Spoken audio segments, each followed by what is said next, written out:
بسم اللہ الرحمن الرحیم۔ کلمہ پہ جو الف لام ہے وہ کون سا ہے؟ بصورت سوال اس کو پڑھتے ہیں۔ سوال جو ہوتا ہے کلمہ پہ الف لام اسمی ہے یا حرفی ہے؟ اگر آپ کہیں اسمی ہے تو اسمی نہیں ہو سکتا، کیونکہ الف لام اسمی کا مدخول اس میں فاعل ہوتا ہے یا اس میں مفعول ہوتا ہے۔ کلمہ نہ اس میں فاعل ہے نہ اس میں مفعول ہے۔ اگر آپ کے حرفی ہے تو حرفی بھی نہیں ہو سکتا، کیونکہ حرفی کی دو قسمیں ہیں، زائدہ یا غیر زائدہ۔ زائدہ نہیں ہو سکتا کیونکہ اس سے مبتدا کا نکرہ ہونا لازم آئے گا۔ غیر زائدہ کی 4 قسمیں ہیں، ان میں سے بھی کوئی نہیں ہو سکتا۔ جنس کا نہیں ہو سکتا کیونکہ کلمہ کے آخر میں تا وحدت کی ہے۔ جنس قلیل کثیر پر سچی آتی ہے۔ وحدت اور کثرت کے مابین منافات ہیں۔ الف لام استغراق کا بھی نہیں ہو سکتا کیونکہ استغراق بھی کثرت کو مستلزم ہے۔ کلمہ کے آخر میں تا وحدت کی ہے۔ وحدت اور کثرت کے مابین منافات ہے۔ دوسری خرابی یہ لازم آئے گی کہ تعریف فرد کی ہو، حالانکہ تعریف فرد کی نہیں ہوتی بلکہ تعریف ماہیت کی ہوتی ہے۔ الف لام عہد خارجی کا بھی نہیں ہو سکتا کیونکہ اس سے 2 خرابیاں لازم آئیں گی۔ پہلی خرابی لازم آئے گا کہ تعریف فرد کی ہو، حالانکہ تعریف فرد کی نہیں ہوتی بلکہ تعریف ماہیت کی ہوتی ہے۔ دوسری خرابی الف لام عہد خارجی کا معہود پہلے مذکور ہوتا ہے جبکہ یہاں معہود مذکور نہیں ہے۔ الف لام عہد ذہنی کا بھی نہیں ہو سکتا کیونکہ عہد ذہنی کا مدخول نکرہ کے حکم میں ہوتا ہے، تو اگر الف لام عہد ذہنی کا ہو تو لازم آئے گا مبتدا کا نکرہ ہونا۔ کلمہ پہ الف لام اسمی ہے یا حرفی ہے؟ اسمی نہیں ہو سکتا کیونکہ الف لام اسمی کا مدخول اس میں فاعل ہوتا ہے یا اس میں مفعول ہوتا ہے۔ کلمہ نہ اس میں فاعل ہے نہ اس میں مفعول ہے۔ حرفی بھی نہیں ہو سکتا کیونکہ حرفی کی 2 قسمیں ہیں، زائدہ اور غیر زائدہ۔ زائدہ نہیں ہو سکتا کیونکہ اس سے مبتدا کا نکرہ ہونا لازم آئے گا۔ غیر زائدہ کی 4 قسمیں ہیں، ان میں سے بھی کوئی نہیں ہو سکتا۔ الف لام جنس کا نہیں ہو سکتا کیونکہ کلمہ کے آخر میں تا وحدت کی ہے۔ جنس قلیل کثیر پر سچی آتی ہے۔ وحدت اور کثرت کے مابین منافات ہے۔ استغراق کا بھی نہیں ہو سکتا کیونکہ استغراق بھی کثرت کو مستلزم ہے۔ کلمہ کے آخر میں تا وحدت کیا، وحدت اور کثرت کے مابین منافات ہے۔ دوسری خرابی یہ لازم آئے گی کہ تعریف فرد کی ہو، حالانکہ تعریف فرد کی نہیں ہوتی، تعریف ماہیت کی ہوتی ہے۔ الف لام عہد خارجی کا بھی نہیں ہو سکتا کیونکہ اس سے 2 خرابیاں لازم آئے گی۔ پہلی خرابی لازم آئے گا کہ تعریف فرد کی ہو، حالانکہ تعریف ماہیت کی ہوتی ہے، فرد کی نہیں ہوتی۔ دوسری خرابی یہ لازم آئے گی کہ الف لام عہد خارجی کا معہود پہلے مذکور ہوتا ہے جبکہ یہاں پہلے معہود مذکور نہیں ہے۔ الف لام عہد ذہنی کا بھی نہیں ہو سکتا کیونکہ الف لام عہد ذہنی کا مدخول نکرہ کے حکم میں ہوتا ہے۔ اگر الف لام عہد ذہنی کا ہو تو لازم آئے گا مبتدا کا نکرہ ہونا۔ اس سوال کے چند جواب ہیں۔ جواب: الف لام جنس کا ہے، تا وحدت کی ہے۔ جنس اور وحدت کے مابین منافات نہیں، کیونکہ جنس وحدت کے ساتھ متصف ہوتی ہے، وحدت جنس کے ساتھ متصف ہوتی ہے۔ کہا جاتا ہے ھذا الجنس واحد وذالک الواحد جنس۔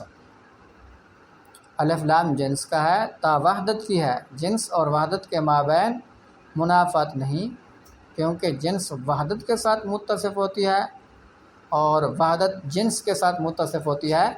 کہا جاتا ہے ھذا الجنس واحد وذالک الواحد جنس۔ سوال: جنس وحدت جنسی کے ساتھ متصف ہوتی ہے جبکہ تا وحدت فردی کی ہے۔ جنس اور وحدت فردی کے مابین منافات ہیں۔ جنس وحدت جنسی کے ساتھ متصف ہوتی ہے جبکہ تا وحدت فردی کی ہے۔ جنس اور وحدت فردی کے مابین منافات ہیں۔ جواب: جب کلمہ معنی لغوی سے معنی اصطلاحی کی طرف منتقل ہوا تو تا وحدت فردی سے وحدت جنسی کی طرف منتقل ہو گئی۔ جنس اور وحدت جنسی کے مابین کوئی منافات نہیں۔ جب کلمہ معنی لغوی سے معنی اصطلاحی کی طرف منتقل ہوا تو تا وحدت فردی سے وحدت جنسی کی طرف منتقل ہو گئی۔ جنس اور وحدت جنسی کے مابین کوئی منافات نہیں ہے۔ سوال، آپ نے ھذا الجنس واحد وذالک الواحد جنس کو موصوف صفت کی مثال بنا کر پیش کیا، یہ درست نہیں ہے کیونکہ یہ تو مبتدا خبر ہے۔ سوال، آپ نے ھذا الجنس واحد وذالک الواحد جنس کو موصوف صفت کی مثال بنا کر پیش کیا، یہ درست نہیں کیونکہ یہ تو مبتدا اور خبر ہیں۔ جواب، موصوف صفت اور مبتدا خبر کے مابین اعتباری فرق ہے۔ اس بنا پر نحویوں نے کہا اوصاف قبل العلم اخبار ہیں اور اخبار بعد العلم اوصاف ہیں۔ موصوف صفت اور مبتدا خبر کے درمیان اعتباری فرق ہے۔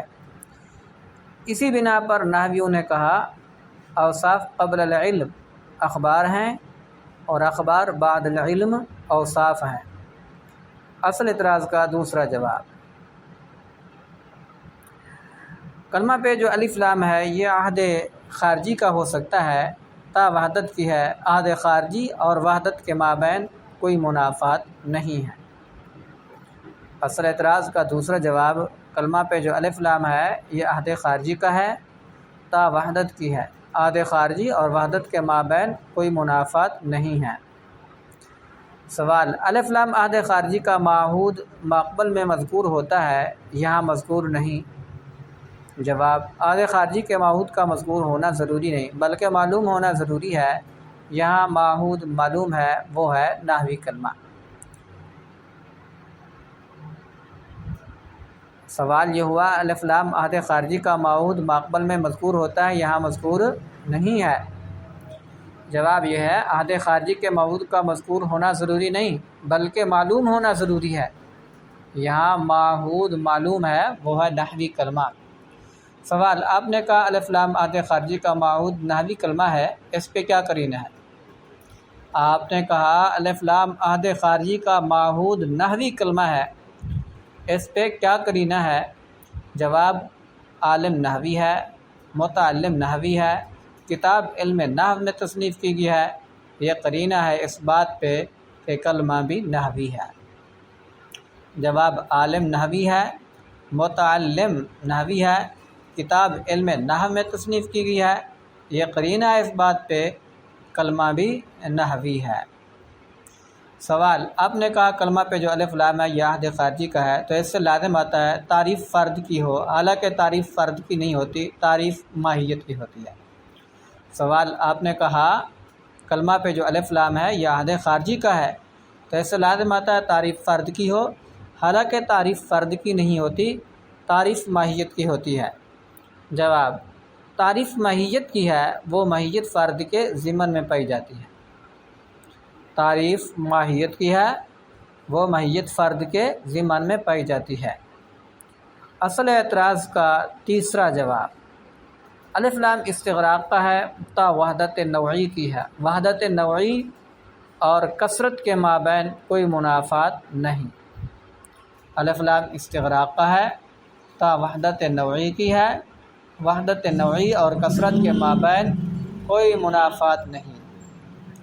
اصل اعتراض کا چوتھا جواب، الف لام جنس کا ہے، کلمہ مع تا اصطلاح میں لفظ موضوع کا نام ہے، تا میں وحدت والا معنی باقی ہی نہیں رہا۔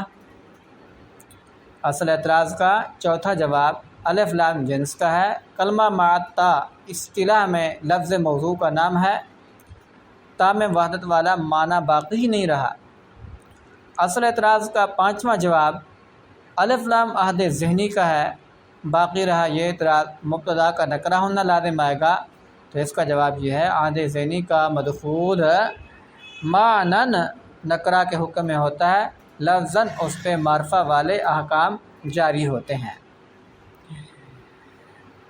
اصل اعتراض کا پانچواں جواب، الف لام عہد ذہنی کا ہے، باقی رہا یہ اعتراض کہ مبتدا کا نکرہ ہونا لازم آئے گا، تو اس کا جواب یہ ہے عہد ذہنی کا مدخول معنن نکرہ کے حکم میں ہوتا ہے، لفظاً اس پہ معرفہ والے احکام جاری ہوتے ہیں۔